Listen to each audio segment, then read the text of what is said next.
이번 시간에는 돌봄의 니즈와 돌봄의 현황에 대해서 함께 공부하는 시간을 갖도록 하겠습니다.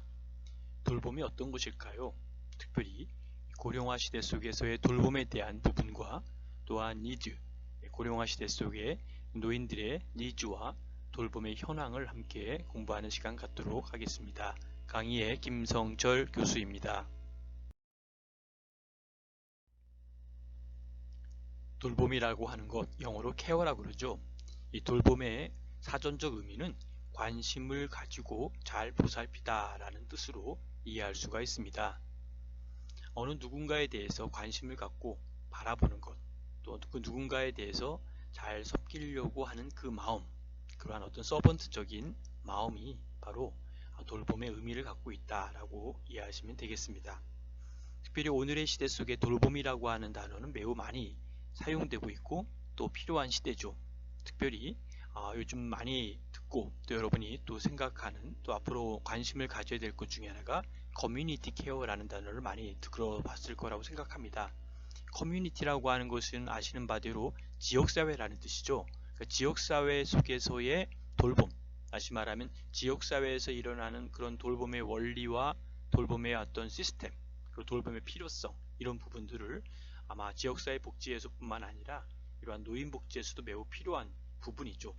특별히 커뮤니티 케어가 만들어진 가장 큰 분야라 그럴까요? 영역은 노인과 장애인 쪽이죠. 그래서 우리가 커뮤니티 케어 속에서 만들어지는 부분 중에서 하나의 키워드를 찾는다면 지역사회의 일은 지역사회가 어느 그 범위 내에서 이뤄서 알아서 해결하라는 뜻이죠. 그래서 우리가 그 커뮤니티 케어 속에서의 키워드는 in the community, 지역사회 안에서 또 by the community, 지역사회에 의하여, 이렇게 두 가지 키워드가 커뮤니티 케어의 키워드인 것처럼 이 케어라고 하는 단어는 다시 말하면 우리 스스로 우리가 살아가면서 복지적인 의미에서 생기는 그러한 문제들, 그러한 자생적인 문제들을 그 자체 속에서 해결해야 되는 하나의 당위성도 갖고 있고 필요성도 갖고 있다라고 하는 것이 오늘날의 새로운 케어에 대한 새로운 트렌드다라고 볼 수 있습니다. 그런 의미에서 오늘 배우는 케어의 의미는 보다 더 의미 있고 중요한 하나의 단어다라고 생각해서 케어에 대한 단어를 한번 깊이 생각하고 시작하면 좋겠습니다.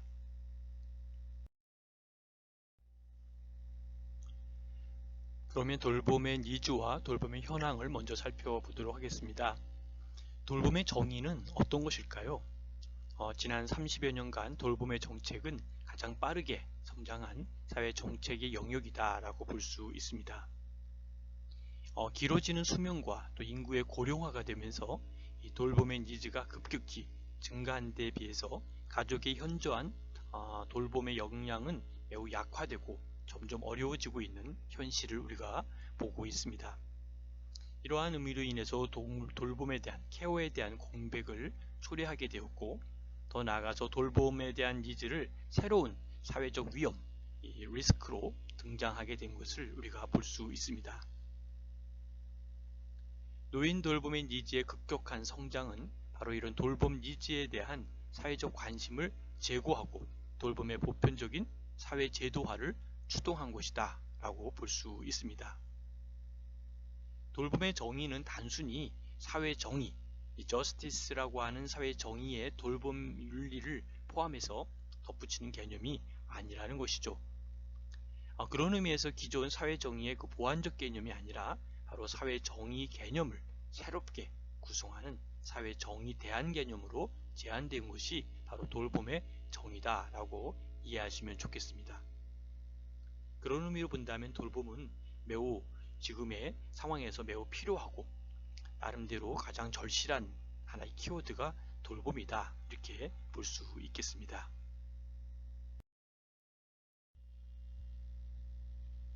돌봄의 니즈와 돌봄의 현황 중에서 특별히 이론적인 돌봄의 정의를 한번 살펴볼 필요가 있다고 생각합니다. 그래서 먼저 사회계약론적인 돌봄의 정의는 어떤 것일까요?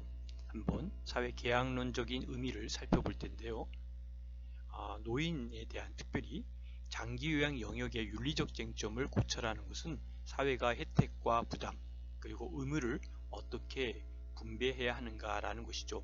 다시 말하면 우리가 사회가 갖고 있는 또 혜택과 부담이 있지만 또 사회가 주는 우리가 해야 될 의무가 있다는 것이죠. 이걸 어떻게 분배하느냐, 이것이 매우 밀접히 관련이 되어 있다는 것이죠. 자, 조금 더 구체적으로 본다면 제한된 자원, 리소스를 어떻게 분배하느냐, 이것이 바로 합리적인가 라고 하는 문제를 함께 논의해야 된다는 것이죠. 우리가 갖고 있는 자원들을 우리가 혼자만이 갖고 있는 것인지 아니면 어느 정도 분배해야 할 것이 합리적인 것인지, 이러한 문제로 우리가 사실은 계속 논의되고 있었던 것은 바로 이러한 많은 문제점들이 있기 때문에 그런 것이죠. 어느 한쪽으로 너무나 자원이 몰려 있을 때 그 자원이 어느 한쪽에서는 남아 돌아가서 버리기도 하지만 또 어느 한쪽에서는 없어서 그로 인해서 나름대로 고통을 당하고 있다면 어떻게 하면 좀 합리적인 방안으로 분배할 수 있는 것인지, 이러한 빈부에 대한 또 좀 더 나눔에 대한 또 함께 사는 것에 대한 분배의 역할이 매우 중요한 포인트가 된다라는 것이죠. 더 나아가서 이제 돌봄이 과도하게 여성들이 감당해야 하는 책임의 문제로 다뤄지고 있는 문제라는 것이죠. 왜 돌봄이라는 것이 왜 굳이 여성들의 몫이어야 되느냐라고 하는 문제도 많이 논의되고 있고 또 많이 해결하기 위한 대안들이 만들어지고 있는 것도 우리가 정책적으로 또 복지적인 하나의 제도 속으로 많이 보고 있습니다. 더 나아가서는 자원 배분이 전 영역에 공평하게 배분되지 못하는 현실을 우리는 볼 수 있다는 것이죠.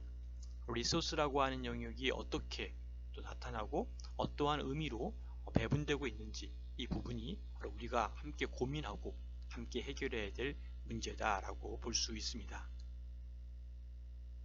더 나아가서 장애인을 부차적으로만 고려하는 측면이 있다는 것이죠.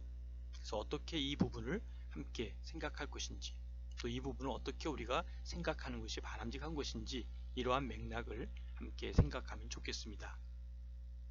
더 나아가서 생산성이 있는지 여부에 따라서 자원을 배분하는 관행 등의 윤리적 문제를 함께 고민할 수 있다라고 볼 수 있습니다. 이러한 문제를 어떠한 의미로 어떠한 생각으로 보는 것인지, 이러한 또한 바로 분배에 대한 논의가 매우 중요한 시점이다 라고 볼 수 있습니다. 자, 그렇다면 사회계약론은 어떤 것일까요? 이 사회계약론이라는 것은 타인에게 의지할 수밖에 없어서 평등하지 못한, 다시 말하면 일생에 걸쳐 다른 사람에게 도움을 받을 수밖에 없는 상황들을 생략한 채, 다시 말하면 기본적인 사회제도를 설계해야 된다라고 보는 것이죠. 그런 맥락에서 사회계약이론은 사회를 상호 이익을 위해 협동하는 이상적인 개인들의 집단으로 이상화하는 것은 바로 인간의 취약성을 간과한 것이다, 이렇게 이해하시면 좋겠습니다. 그런 의미로 사회계약론적인 돌봄의 정의는 다양하기도 하고 또 함께 논의해야 될 많은 부분들이 있지만, 이러한 이론적인 돌봄의 정의를 통해서 돌봄의 니즈와 또 더 나아가서는 더 바람직한 돌봄을 향한 하나의 디딤돌이 될 수 있다라고 볼 수 있습니다.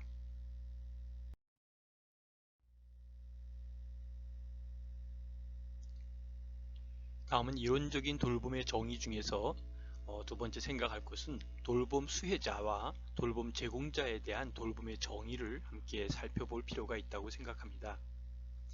돌봄에 대한 수혜자뿐만 아니라 돌봄 제공자를 함께 고려하는 것, 이것이 오히려 돌봄에 대한 새로운, 더 나아가서는 보다 의미 있는 하나의 상황을 만들어낼 수 있을 것이다 라고 볼 수 있는 것이죠.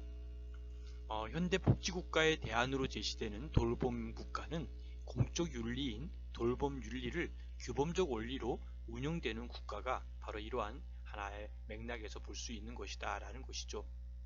전제될 수 있는 것이 있는데요. 이것은 의존적인 정상성의 바탕을 둔 인간관계, 이 부분을 우리가 생각해 볼 필요가 있다는 것이죠. 좀 더 구체적으로 본다면 상호 의존적이고 돌봄 관계에 기반한 사회관이다 라고 볼 수 있습니다. 공공돌봄 윤리가 작동할 수 있도록 돌봄 수혜자와 돌봄 제공자를 모두 보호하는 정부의 역할을 충실히 하는 정부관이다 라고 볼 수 있는 것이죠. 이러한 것을 통해서 현대 복지국가의 대안으로 제시되는 돌봄 국가에 대한 공적 윤리를 어떻게 우리가 규범하고 또 이러한 공적 윤리인 돌봄 윤리를 어떻게 규범적 원리로 운영되는 국가로 만들 것인가 라고 하는 것이 바로 돌봄 수혜자와 돌봄 제공자에 대한 하나의 맥락을 함께 정리하는 것이다 라고 볼 수 있는 것이죠. 좀 더 구체적으로 본다면 돌봄 제공자와 돌봄 수혜자의 관계는 어떤 관계여야 될까요? 여러 가지의 관계가 있겠지만 신뢰 관계가 매우 중요하다라고 볼 수 있습니다. 그 사람을 신뢰하고 또 신뢰 속에서 그 사람과의 관계를 만들어내는 이러한 신뢰의 관계는 매우 유의미한, 매우 중요한 포인트를 가지고 있다라고 볼 수 있습니다.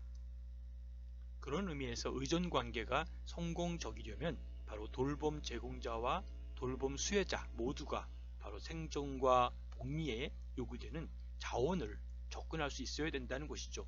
이 자원이라고 하는 리소스는 자원과 그 다음에 그것을 필요로 하는 니즈와 함께 서로 상호작용하는 것이 바로 사회복지의 큰 흐름의 맥락이라는 것이죠.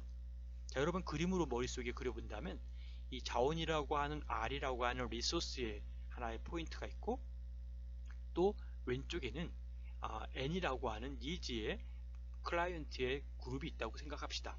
그러면 N이라고 하는 클라이언트와 리소스라고 하는 자원이 서로 화살표가 서로 상호 간에 오고 가는 그러한 관계가 될 때 R과 N, 자원과 니즈는 서로 상호 교환적인 의미 속에서 이 사회가 보다 더 아름다운 돌봄의 사역으로 만들어 갈 수 있을 것이다 라고 보는 것이죠. 그래서 우리가 R만 있어서도 안 되고 리소스만 있어도 안 되고 니즈가 너무나 많이 있어도 안 되고 니즈와 리소스가 서로 상호 협업한다는 것은 그렇지만 서로 상호 교환하는 이런 의미에서의 리소스와 니즈는 매우 필요한 하나의 존재고 의미가 된다라고 하는 것을 꼭 기억하시기를 바라겠습니다.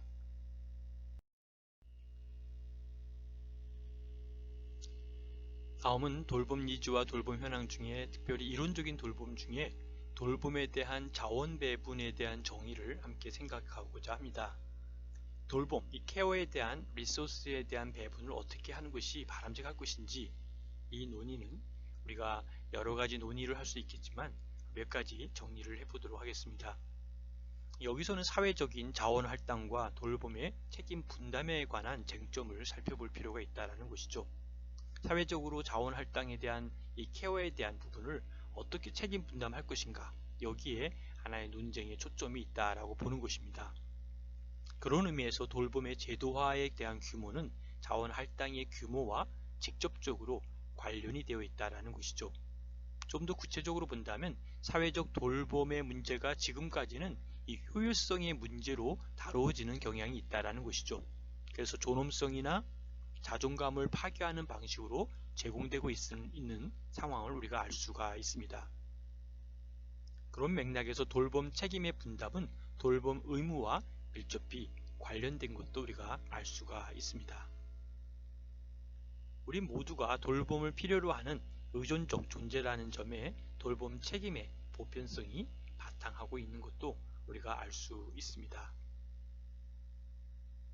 그런 의미에서 모든 인간의 삶 유지에 돌봄은 필수적이다 라고 하는 것도 우리가 깊이 생각해 볼 필요가 있습니다.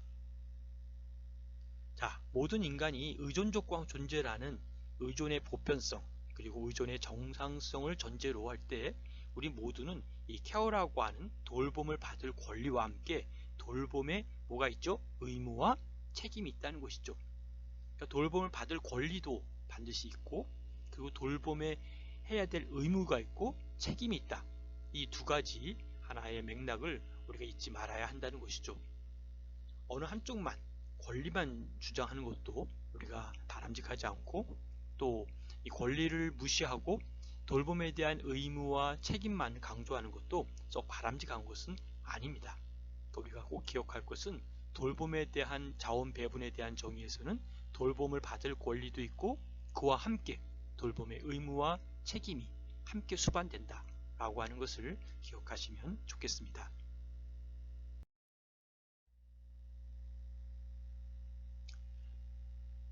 그런 맥락에서 돌봄에 대한 자원 배분의 정의는 다시 말씀드리면 돌봄 책임, responsibility라고 하는 책임을 평등하게 분담해야 한다는 것을 꼭 기억하시고요. 돌봄이라는 것은 하나의 돌봄에 대한 것을 민주주의를 위해 돌봄의 아젠다가 정치의 중심 아젠다가 되는 것을 의미한다라는 것 또한 기억하시기 바랍니다. 바로 민주주의라는 것은 그냥 어느 날 그냥 되어지는 하나의 정치적인 패러다임이 아니라 민주주의라고 하는 것은 이 케어라고 하는 아젠다가 정치라고 하는 이런 폴리티컬한 정치의 중심 아젠다가 되는 것.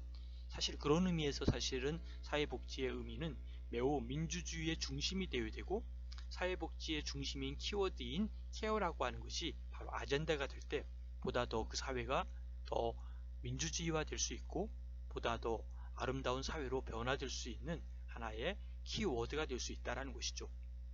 그러면 사실은 이 돌봄이라고 하는 케어라는 것은 소셜 웰페어라고 하는 사회복지의 키워드가 된다라고 하는 것으로도 여러분이 이해하시면 매우 의미 있는 그러한 단어로 여러분이 소화할 수 있고 또 의미를 부여할 수 있다라고 볼 수 있습니다.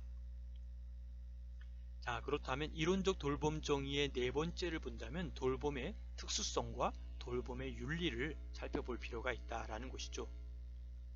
자, 첫 번째 생각할 것은 돌봄은 뭐냐라고 할 때 돌봄은 관계적이다 라는 것이죠. 관계성. 우리가 갖고 있는 이 관계성을 어떻게 만들어 가는지 이 부분이 매우 중요한 하나의 의미를 담보하고 있다라는 것이죠. 그런 의미에서 돌봄은 인간이 본질적으로 관계적 존재이며 상호 의존적인 존재라는 점을 새롭게 조명해 준다라는 것이죠. 더 나아가서 가치를 포함하는 실천, 이 프랙티컬한 부분은 돌봄의 윤리가 필수적인 것을 우리가 예시하고 있고 알아야 된다는 것이죠. 그런 의미에서 돌봄에 대한 실천이 돌봄의 관계적인 릴레이션십이라고 하는 특성을 반영한 돌봄 윤리를 구현하고 또 이것을 잘 진행하고 있는가 라고 하는 것이 하나의 쟁점으로 들어와야 될 것이라고 볼 수 있습니다. 이론적인 돌봄의 정의 중에 돌봄의 특수성과 돌봄의 윤리를 조금 더 살펴보는 시간 갖도록 하겠습니다. 돌봄의 윤리라고 하는 것은 서로 다르다, 서로 different, 이 나름대로가 틀린 것이 아니라 다르다라는 차이를 인정하는 것이 중요하다는 것이죠. 간혹 우리는 어떤 상황을 많이 맞닿냐면요, 저 사람과 나의 의견이 다르면 저 의견이 틀리다라고 이렇게 인정해버리는, 단정해버리는, 그렇게 생각하는 그러한 편견 아닌 편견이 있는 경우들이 종종 있습니다. 그래서 차이를 인정하는 것이다 라는 것이죠. 그래서 특수하고 또 개별적인 돌봄의 니즈를 인정하는 것, 그리고 구체적으로 반응하는 것이 바로 이러한 부분인데요. 특수하다라는 것, 좀 그러한 부분, 스페셜하다, 좀 다르다, 특별하다 라고 하는 부분과 개별적인 것, 좀 인디비듀얼하다, 이 두 가지는 사실은 사회복지 맥락에서 매우 필요한 것이라는 것이죠. 저 사람과 나는 좀 특수하게 스페셜한 부분이 있는 것이고 인디비듀얼, 다시 말하면 개별적인 것이 있는 것이다. 이것이 바로 케어에 대한 니즈다라는 것이죠. 이것을 인정하고 추상적인 것이 아니라 구체적으로 반응하는 것, 이것이 바로 돌봄 윤리에 매우 필요하다라는 것이죠. 그런 의미에서 좀 정리한다면 돌봄의 윤리가 구체적이어야 된다는 것이죠. 그리고 특수적 개인이 주목하는 것은 맥락의 하나의 감수성, 이 센시티비티하다라고 하죠. 그 감수성에 대한 부분들이 매우 중요하고 또한 세심한 배려가 있어야 된다라고 하는 것으로 표현되는 것이 바로 돌봄 윤리에 필요한 하나의 맥락이다. 이렇게 이해하시면 되겠습니다. 좀 더 보편적으로 공평하게라고 하는 부분은 어떤 것일까요? 보편적으로 공평하게라고는 사회 정의의 원칙하에 표준화되고 규격화된 바로 일반적인 잣대로 돌봄 니즈를 설정하는 것은 돌봄 윤리 관점에서 매우 부적절한 상황이다 라고 하는 것으로 이해하시면 되겠습니다. 그런 맥락에서 돌봄의 개별적인 니즈에 세심하게 그리고 배려적이며 반응적인 돌봄을 제공하는 것이 필요한 현실이다 라고 하는 것도 이해하시면 되겠습니다. 그런 맥락에서 지방 분권이 돌봄 니즈에 맞춤 대응을 위해 유연한 재량을 갖고 있다는 것이죠. 그래서 유연한 재량을 인정하는데 더 적합한 조건이라는 주장이 제기되고 있는 것도 우리가 깊이 생각해 볼 필요가 있습니다. 자, 그렇다면 돌봄의 키워드 중에 하나가 특수성과 그리고 그 부분에서의 개별적인 부분으로 보는 것, 이 두 가지 맥락을 꼭 기억하시면 좋겠습니다.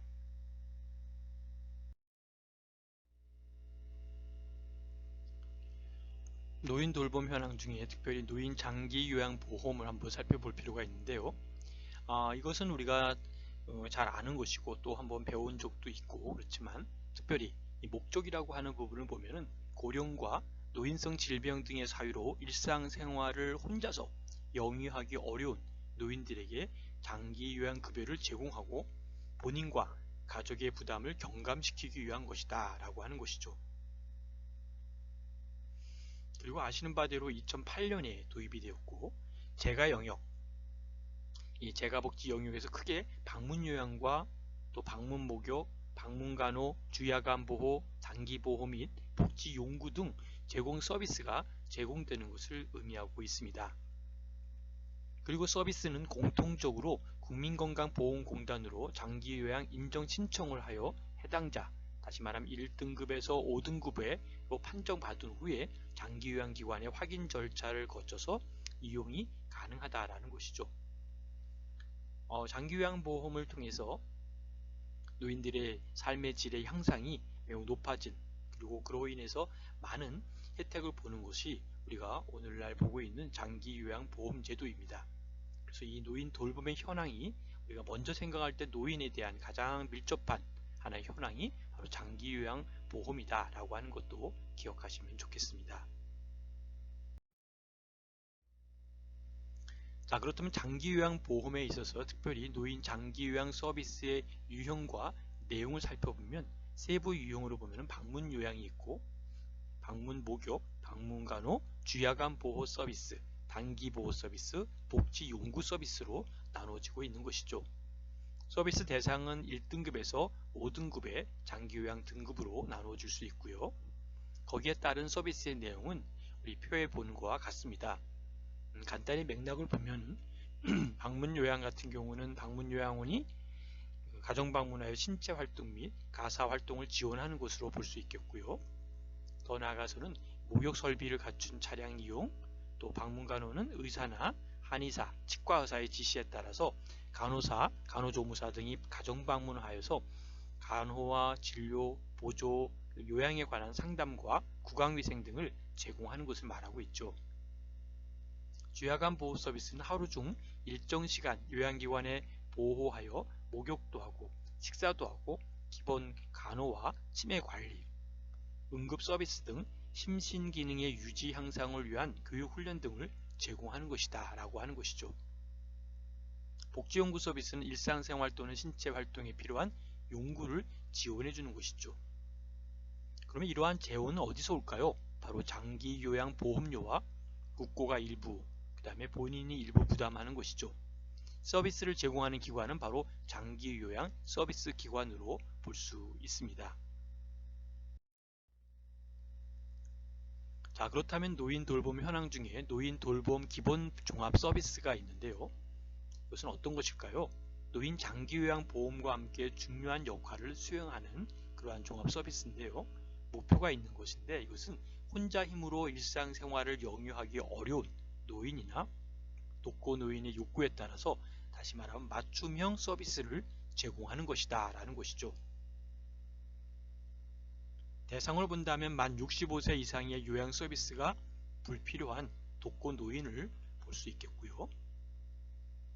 서비스 이용은 보건복지정보개발원을 통해서 바우처 카드를 발급 후 해당 기관에서 이용이 가능한 것을 볼 수 있습니다.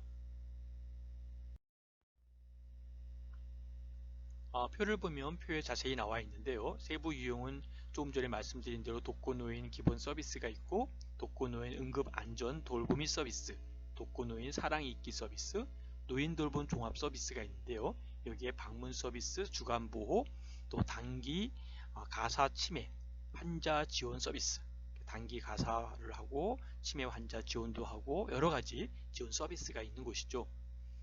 그에 따른 부분들은 서비스 대상을 그냥 보면은 요양이 불필요한 부분들, 소득 평균 150% 이하인 분들이 독거노인 기본 서비스 이런 유형에 속하게 되겠고요. 독거노인 응급안전은 독거노인이 소득 평균 150% 이하인 부분이죠. 그리고 노인돌 종합 서비스, 돌봄 종합 서비스죠. 이 부분은 이제 나름대로의 그 장기요양 등급 외에 나름대로 그 어떠한 영역에서 특별히 등급 외의 부분과 가구 중위소득의 160% 이하인 부분들이 어떻게 우리가 이 부분들을 서비스의 대상으로 두고 있다라고 하는 것도 볼 수 있습니다.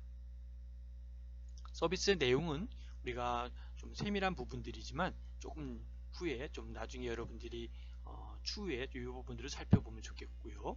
제공기관들은 독거노인 기본 서비스는 복지관 중심으로 이루어지고 있고요. 서비스 제공기관은 독거노인 종합지원 복지관 등이 해당이 되고요. 그 다음에 노인 돌봄에 대한 종합 서비스는 보건복지정보개발원, 다시 말하면 바우처 관리라든지 또 다른 복지관이라든지 장기요양기관 등 다양한 기관에서 바로 이러한 종합 서비스 시스템이 이루어지고 있다라고 하는 것을 보시면 되겠습니다. 또 한 가지 우리가 볼 수 있는 것은 재가노인 복지 서비스인데요.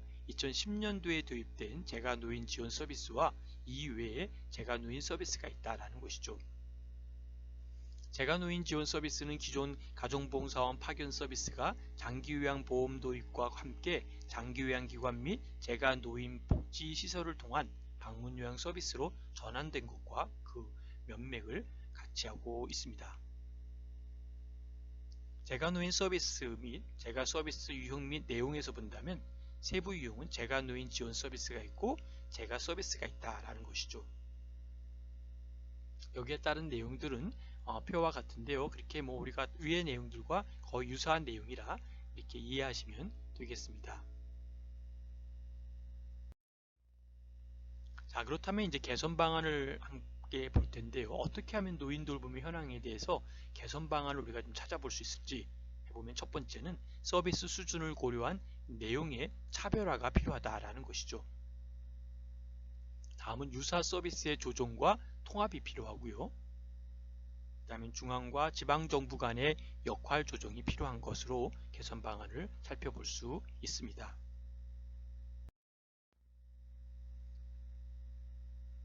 지금 시간에는 돌봄과 특별히 케어에 대한 부분들을 공부했는데요. 이 케어의 현황과 돌봄에 대한 부분들을 여러분들이 잘 이해했으리라 생각을 합니다. 경청해 주셔서 감사드리고요.